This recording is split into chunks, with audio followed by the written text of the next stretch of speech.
Comme nous l'avons mentionné avant la pause, il y a beaucoup d'intérêt concernant notre émission de la nuit dernière, rapportant les évidences médicales de plus en plus grandes de la puissance de la prière.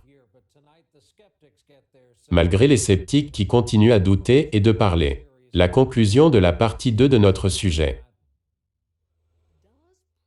Est-ce que la prière guérit? Le docteur Andrew Newberg dit qu'il a la preuve que la prière guérit, montrant les réactions du cerveau à la prière. Vous voyez ici, ces zones du cerveau sont en rouge quand la personne est au repos. Mais ici, les couleurs passent en jaune quand la personne est en train de prier.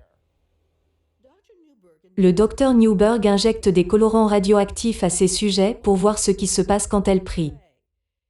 Il dit qu'à chaque fois, quelque chose de fascinant se produit. Est-ce que vous irez jusqu'à dire que la prière peut guérir?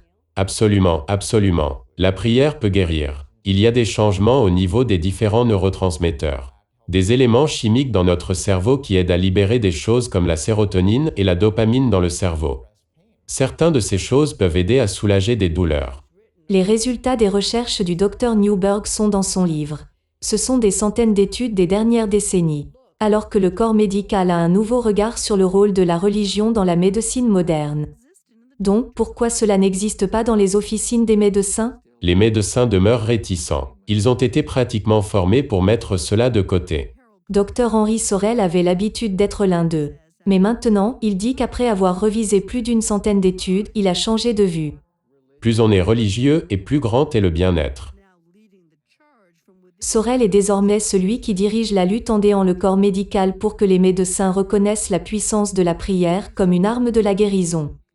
Comme dans les études de l'université Duke qui a reconnu que ceux qui prient journellement ont 40% moins de chances d'avoir une hypertension. D'autres études disent que la prière peut réduire la dépression et l'anxiété.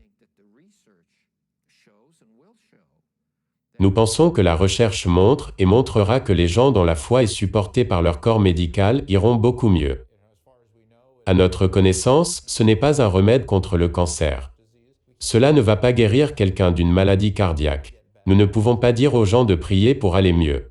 Cela n'a pas vraiment de sens. Mais la raison pour laquelle cela marche, c'est parce que cela fait partie du système de croyance de la personne. Dr Newberg espère que ces recherches vont accélérer la compréhension du mystère de la croyance.